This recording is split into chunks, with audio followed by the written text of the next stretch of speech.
A big hello to my YouTube family. Welcome to Diva Classes. This is Ziva Valvani, your BST teacher. Today we'll be doing the first chapter of Business Studies for Class 12 ISC. The whole of this content I have taken from this book. This is Goel Brothers Prakashan book. Why I have taken this from this book itself? Just because कि जो भी आपके question paper बना था last year specimen paper, it that had been taken exactly from this book apart from the case studies. So we'll be taking the whole content of this. Okay, the first chapter is introduction to human resource management, और इसमें हम लोग इसको दो parts में divide करेंगे, and like that only we'll study everything.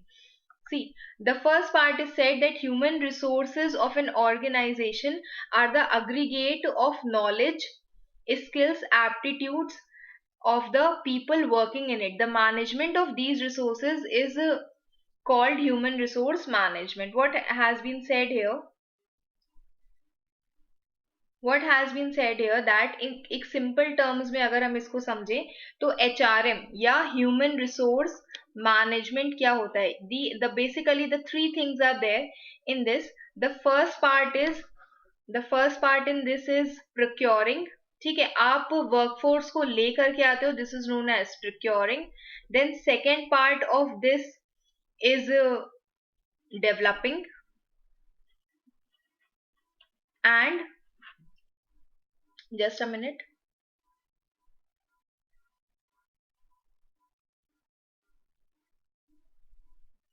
Okay, the first part was procuring, developing and maintaining. What you have to maintain, ये तीनों चीजें किस चीज के लिए होंगी? You have to maintain a competent workforce. ठीक है, competent skilled workforce आपको चाहिए अपनी ऑर्गेनाइजेशन के लिए. और ये भी क्यों चाहिए? So as to achieve, you have to achieve organisational goals. आपके ऑर्गेनाइजेशनल के इंडिविजुअल गोल्स की बात यहाँ पर अभी नहीं हो रही है, ऑर्गेनाइजेशनल गोल्स की बात हो रही है. ओके, तो what has been said here, HRM क्या होता है? एचआरएम ह्यूमन रिसोर्स मैनेजमेंट में हम सबसे पहले प्रोक्योर करते हैं, लोगों को अपनी ऑर्गेनाइजेशन तक ले करके आते हैं थ्रू रिक्रूटमेंट एंड सिलेक्शन, उनको डेवलप करते हैं. We give them multiple opportunities, training and all. Then we maintain, we give them extra benefits, specifically separate benefits, जिससे what happens कि ये जो तीन चीजें ये किसके लिए होती हैं? We do it for a competent workforce so that you can achieve the organizational goals. ठीक है, HRM का simple सा मतलब जो है वो सिर्फ यही होता है. Now we will move towards our this part. What has been said here कि HRM aggregate जितनी भी knowledge किसी person के अंदर है, skills है, aptitudes है, उन सबके aggregate को हम बोलते हैं human resource. Human resource क्या? See, what is a resource? Resource is something that benefits you. अगर आपको किसी चीज से फायदा हो रहा है तो it is a resource. Like this is a resource to me. ठीक है, वैसे ही this is a are the aggregates of knowledge, skills and aptitudes. This is what KSA is. The management और इन सारी resources के management को हम क्या कहते हैं? हम HRM कहते हैं, human resource management. Now what things come under this? एक एम्प्लॉय, उसकी ट्रेनिंग, उसका रिक्रूटमेंट, स्पेलिंग यहाँ पर एरर है, रिक्रूटमेंट, देन उसको रिवॉर्ड करना, बिजनेस वैल्यूज होनी चाहिए इसमें, there should be success, sorry there should be success and there should be strategic objectives. ये सारी चीजों को मिला करके human resource management बनता है. Now again the meaning of it, definitions हमने इसमें लिख दी हैं, but you can do it, study it from the book itself. ये वही दोनों चीजें हैं जो इसमें दी हुई हैं. What has been said that HRM is that part of management which is concerned with people at work. कि हमें human resource management तो बहुत wide concept है. Management का वो हिस्सा जो इंसानों से, people से जुड़ा हुआ है, वो people जो काम पर हैं, जो काम कर रहे हैं, और उनका जो relationship है with the organization. Okay, here you can see it in the picture also that this employee और इस employee का जो relationship होगा with this particular firm और ऑर्गेनाइजेशन, तो उसको भी हम लोग इसी में ही इंक्लूड करेंगे। It seeks to bring together, क्या लेकर के आएगा ये? It will bring together men and women who make up an enterprise, वो लोग जो मिलकर के एक एंटरप्राइज बनाते हैं, and enabling each to make his or her best contribution to success both as an individual and as a member of the working group. And HRM का main objective क्या होता है कि मेन वुमेन को साथ में लेकर के आना, मींस इन जनरल पीपल को साथ में लेकर के आना, सो that they can make an enterprise, और वो इनेबल करें अपना बेस्ट कंट्रीब्यूशन देने के लिए, so that they can have success individual level पर भी और as a member of the group also. Okay, so these are two definitions. You can study any one of them. If in case question पूछा जाता है, you have to, the question is asked that you have to define HRM. The definition is obviously from some author itself. So there at that time you can mention it. Human resource management. वैसे ये वाली थोड़ी सी ज़्यादा छोटी है. You people study the smaller definition, so you can take this one. That it is the planning, organizing, and directing and controlling of the procurement, development, compensation, integration, and maintenance and reproduction of the human resources to the end that individual, organizational and societal goal objectives are accomplished. अब ये जो इतना सारी चीजें इसमें लिखी हुई, इसको ऐसे भी लर्न कर सकते हो, PDCIMR, ठीक है, PDCIMR। अगर ऐसे करके आप इसको एक अलग से शब्द दे दो जिसको हम निमोनिक्स बोलते हैं, तो this such kind of definitions will be learned easily. Now we will move towards the characteristics. I hope आपको ये वाला पार्ट समझ में आ गया जिसमें लिखा हुआ था कि एचआरएम को कहते क्या है। तो ह्यूमन रिसोर्स मैनेजमेंट में सिर्फ यही दो तीन चीजें आती हैं, किसी पर्सन को प्रोक्योर करना, पीपल मतलब in the sense a group of people को प्रोक्योर करना, उनको डेवलप करना और उनको मेंटेन करना, सो दैट द मेन, सबसे मेन चीज क्या है कि ऑर्गेनाइजेशनल के गोल जो है वो अचीव हो जाने चाहिए। Then we will move towards the characteristics. अब कैरेक्टरिस्टिक्स में एक और चीज आती है जिसमें हम लोग नेचर भी इसको कहते हैं। तो कैरेक्टरिस्टिक्स हो गया, नेचर हो गया, फीचर्स हो गए, ये सारी चीजों में you have to include these three things only. Okay, now we will take the features of it. The first part of this is, ये एक छोटा सा इसका डायग्राम बना हुआ है जिसमें इट इज HRM को इन जनरल क्या कहा जाता है, it has a pervasive function, present everywhere, then it is result oriented, tactful. Result oriented means obviously you have to bring out some result, आप किसी डायरेक्शन में काम कर रहे हो सो दैट आपका जो एंड रिजल्ट है वो फुलफिल हो सके। Tactful, it uses the intelligence और the brain of the people working in it. Now it is people centric. इसका क्या मतलब होता है कि हमें कोई प्रोसीजर नहीं दिखाना है, कोई वर्किंग नहीं दिखानी है, हमें ये दिखाना है कि पीपल कैसे काम कर रहे हैं और उनका काम कितना इम्प्रूव हो सकता है, how they can benefit to the organisation, ये हम लोग पीपल में पढ़ते हैं। Then integrative function, it is मतलब बहुत सारी चीजें इसमें इंक्लूसिव होती हैं। It is continuous process, everywhere it will be there, कि वो हमेशा चलता रहता है इधर से, right from the beginning till the end, right from starting till the end, जब तक it is a continuous process, वो हमेशा चलता रहता है। ये नहीं कि एकदम स्टार्टिंग में हमने पर्सन को रिक्रूट कर लिया तो वहीं के बाद वो खत्म हो जाएगा। Okay, so this was just a basic brief. Now we will move towards the first point, that is a comprehensive function. अब how these things are checked, I'm telling you कि इसमें क्या होता है कि whenever you are asked these questions in long answers, आपको इसमें एक चीज ध्यान रखनी है, mark that specific keyword। इसीलिए हमने यही वाला पार्ट लिया है टेक्स्ट का, so that आप उसको अपने पास बुक लेकर के बैठो और उसको अंडरलाइन कर लो कि जब भी ये पॉइंट आता है, चाहे शॉर्ट में पूछा जाए, चाहे लॉन्ग में पूछा जाए, चाहे एक्सरसाइजेस में पूछा जाए, you need to mark that specific keyword. और इसमें क्या मतलब होता है कि since it is concerned with managing people at work, what is comprehensive, it covers all types of the people at all the levels। इसका क्या मतलब है, अब देखो ये है उसका main point, it includes workers, supervisors, officers, managers and other types of personal.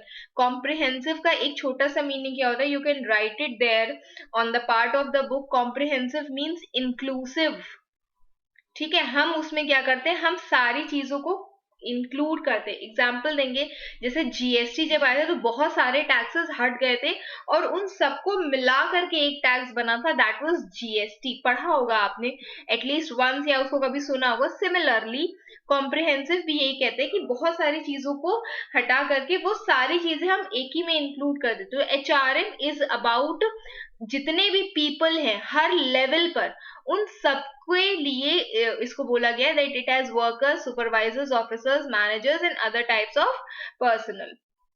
Okay, then next is people oriented. Obviously it is concerned with the employees. Employees से concerned है, individual से concerned है। ये it is a process जो that of achieving the best fit between individuals, jobs, organization and environment. एक सही individual सही job में, सही ऑर्गेनाइजेशन में हो, जो एक सही एनवायरमेंट में वर्क कर सके। ठीक है, बस इसका यही मतलब होता है that it is people oriented, right person at the right job in the right time and in the right organization. Then it is the process of bringing people and organization together, एक दूसरे को link करने का function है ये, so that goals of organization are met and individual also. Okay, now this is it is action oriented. It focuses on action rather than record keeping या procedure. ये अभी हमने बताया भी था कि it is action oriented. इसका क्या मतलब है that this HRM is concerned with action. लोग कैसा काम कर रहे हैं या उनको कैसा काम करवाना है, ये इससे रिलेटेड है। इट्स नॉट रिलेटेड कि हम रिकॉर्ड रखना या किसी और प्रोसेस प्रोसीजर से रिलेटेड ये चीज नहीं है। It stresses on the solution, the HRM, the human resource problem to achieve both organizational objectives and employees personal। घूम घूम करके वही सारी चीजें आ जा रही हैं। that it stresses the solution of human resource problem, की human resource की जो भी problems है उनके solution से concern करता है HRM। Okay, अब I'll be telling you what is the importance of studying these all the points. What happens कि आपसे एक question suppose करो FIV fill in the blank है, और fill in the blank में आपसे एक question पूछा जाएगा, dash relates to the dash या फिर dash characteristic। ठीक है, ये वो characteristic है that relates to the, simple से टर्म्स में, relates to the relates to the action rather than procedures. तो ये कौन सा कैरेक्टरिस्टिक है एचआरएम का, ये इससे पूछा जाएगा। तो you have to write action oriented. ठीक है, उसके बाद एक और ऐसे करके इसमें एक चीज पूछी जा सकती है, like this is I am giving you example. अभी हम लोग लास्ट में कुछ एक्सरसाइज भी करेंगे, तो इसमें एक और चीज आपसे पूछी जा सकती है दैट व्हाट इज द, एक ब्लैंक पूछा गया, उसमें बोला गया कि यू हैव टू टेल कि how it is of pervasive या what is the meaning of pervasive, और उसको आपको एक्सप्लेन करना है in 2 lines that it is present in everywhere in all the organisations. Okay, now it is individual oriented. Individual oriented क्या कहता है, HRM under HRM her employee is considered as individual so as to provide services and programs to facilitate employee satisfaction and growth। हर organisation में हम HRM के under क्या करते हैं, हम लोग हर एक एम्प्लॉय को सिंगल पर्सन जैसे, इंडिविजुअल्स के जैसे ट्रीट करते हैं, ना कि एक ग्रुप के जैसे। जैसे एक यूनियन होती है तो उसके जैसे नहीं, एचआरएम के अंदर हम लोग क्या करते हैं, उनको सिंगल पर्सन या एक इंडिविजुअल के जैसे ट्रीट करते हैं, so that they can provide services and they are given programmes to satisfy them and to bring growth to them। उसके बाद है डेवलपमेंट ओरिएंटेड। डेवलपमेंट ओरिएंटेड कि हम लोग उनके अंदर की जितनी भी पोटेंशियल्स हैं, ठीक है, potential something that they can do in the future, something जो उनकी इतनी क्षमताएं हैं फ्यूचर वाली, दे कैन डेवलप, हम उनको डेवलप करते हैं सो दैट वो मैक्सिमम सेटिस्फैक्शन पा सके अपने वर्क से and get their best efforts and sorry this is give ठीक है, and give their best efforts to the organisation. तो क्या लिखा हुआ है कि हम लोग मैक्सिमम हम उनको डेवलप करें, उनको हम ऐसे प्रोग्राम्स, करियर अपॉर्चुनिटीज प्रोवाइड करें, ऐसी ट्रेनिंग प्रोवाइड करें, ऐसी स्किल्स उनको सिखाएं कि वो लोग ऑर्गेनाइजेशन में ज्यादा से ज्यादा सेटिस्फैक्शन, अपने वर्क में ज्यादा से ज्यादा सेटिस्फैक्शन पा सके और ऑर्गेनाइजेशन में भी अच्छा काम करें। Then next is pervasive function. Pervasive function क्या कहता है? That HRM is inherent in all organizations and at all levels. Just a minute. Okay. क्या कहा गया है? That it is concerned with all organizations and at all levels, मतलब top, middle, lower level in all the organizations. ये सिर्फ किसी एक industry तक नहीं मीन्स सीमित है, जिसे कन्फाइंड कहते हैं। It is useful and necessary, चाहे वो गवर्नमेंट डिपार्टमेंट हो, आर्म फोर्सेस हो, स्पोर्ट्स ऑर्गेनाइजेशंस हो एंड द लाइक, और इन्हीं के जैसे ही जो डिफरेंट डिफरेंट होते हैं उसमें this is inclusive. It is also inclusive in production, marketing, finance and research departments. Her each and every manager is involved with human resource function. Big organizations में ज्यादातर क्या होता है कि usually HR के different departments होते हैं. Literally I have seen, I have also worked in such an organization जहाँ पर the HR department is there, HR head is there, उसके बाद HR executives आते हैं. ठीक है, तो ये सारे अलग अलग डिपार्टमेंट्स में होते हैं और everywhere these are there. Then इतना बड़ा बड़ा उसको पढ़ने की जरूरत नहीं। Yes, you can take a peaceful reading of it. Then next is continuous function. Continuous function क्या कहता है? That managing of human resource is an ongoing and never ending exercise rather than one short function. Again I will be telling you the same thing कि जरूरी नहीं कि हमने एक employ को रिक्रूट कर लिया, उसको सिलेक्ट कर लिया तो उसके बाद HR डिपार्टमेंट का काम खत्म। नहीं, कंटिन्यूसली उसके परफॉर्मेंस को इवैल्यूएट करना, अप्रेस करना, डेवलपिंग स्किल्स उसको देना सो दैट वो और ज्यादा बेहतर हो सके अपने काम में and that person can become a की एम्प्लॉय ऑफ द ऑर्गेनाइजेशन। ये एक नेवर एंडिंग फंक्शन होता है। ओके, यहाँ पर ये चीज को एक कीवर्ड के जैसे मार्क करना, that yes it is a never ending function, never ending exercise, ना कि ये एक वन शॉट फंक्शन होता है। क्या कहा गया है? It can be turned of, it can not be turned of and on like water from a faucet. It cannot be practiced only 1 hour each day or 1 day a week. HRM requires constant alertness and awareness of human relations and their importance. क्या कहा गया है कि it's not a one day game. It's just कि आपको HRM में constantly work करना होता है. So it is a continuous function. Next is it is future oriented. अब फ्यूचर ओरिएंटेड क्या कहता है? That it is concerned with helping an organisation to achieve its objectives. Future oriented कि हम फ्यूचर के बारे में ज्यादा सोचते हैं HRM में। प्रेजेंट गोल्स के लिए हमने पहले प्लान किया होगा और फ्यूचर गोल्स के लिए हम लोग अब प्लान करेंगे, तो it is future oriented. Okay, then achieve its objectives in the future, and by doing a competent and well motivated employees. And how you will make an employee motivated? Through motivation, and there are different theories of motivation also. Then is challenging function कि HRM एक challenging function है, is a challenging job due to the dynamic nature of people. अलग अलग background से लोग आते हैं work करने के लिए। They have sentiments, they have emotions that they cannot be treated like machines. तो उन लोगों को बहुत ज्यादा टैक्टफुली हैंडल करना होता है।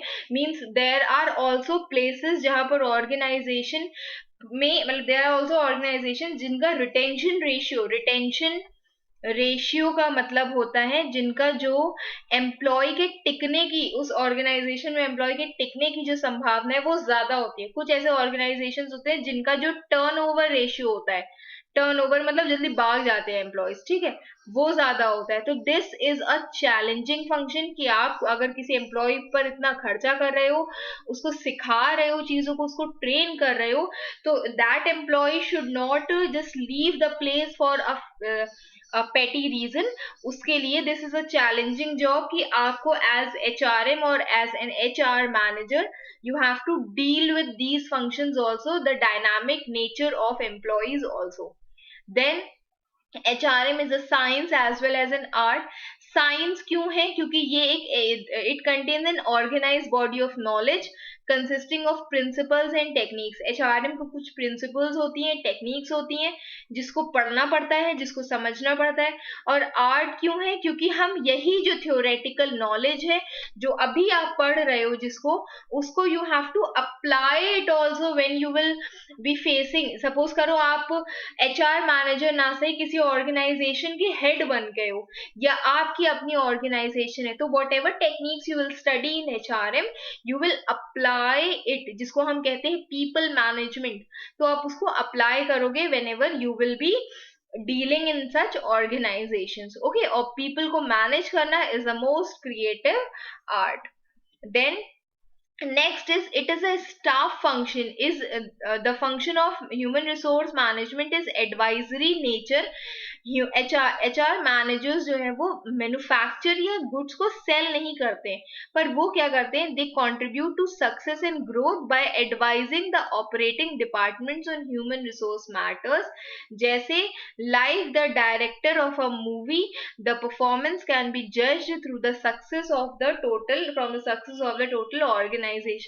HRM में आप किसी भी जो HRs होते हैं, वो HR मैनेजर्स होते हैं, वो किसी भी कोई मैन्युफैक्चरिंग नहीं कर रहे हैं, सामान बना नहीं रहे हैं, बट वो एक्चुअल में क्या कर रहे हैं, वो पीपल को मैनेज कर रहे हैं, उनके एम्प्लॉयज को मैनेज कर रहे हैं। और एक ऑर्गेनाइजेशन की सक्सेस ही बताती है कि how well the employees are treated there.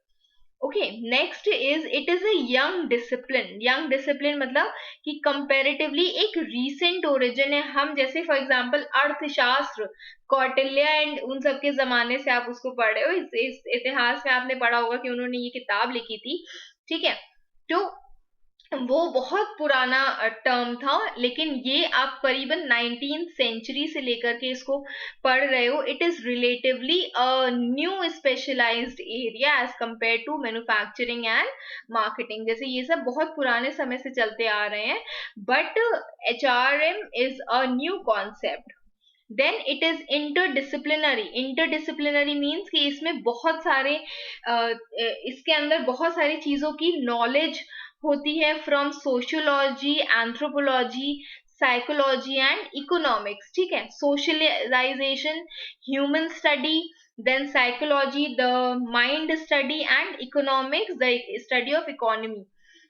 in order to deal with human problems, manager जो है it has to depend on such knowledge। सारी चीजों को ले करके उनको लिंक करके पढ़ना इंटरडिसिप्लिनरी में आता है, कि उसमें बहुत सारी चीजें इंक्लूसिव होती हैं HRM में।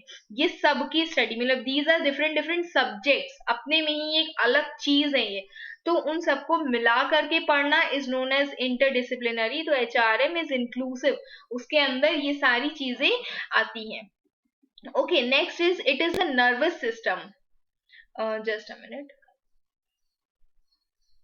Okay, it is a nervous system. Nervous system क्या कहता है, that HRM is similar to the nervous system. जैसे nervous system the controls the whole body, similarly HRM कोई एक्स्ट्रा फंक्शन नहीं है of the organization। what happens कि rather it is embedded in the structure, मतलब organization में ये जुड़ा हुआ है उससे। ऐसा नहीं कि वो कहीं एक्स्ट्रा सा फंक्शन है जिसको हम करें ना करें, it's okay, but it is जुड़ा हुआ है, एम्बेडेड है।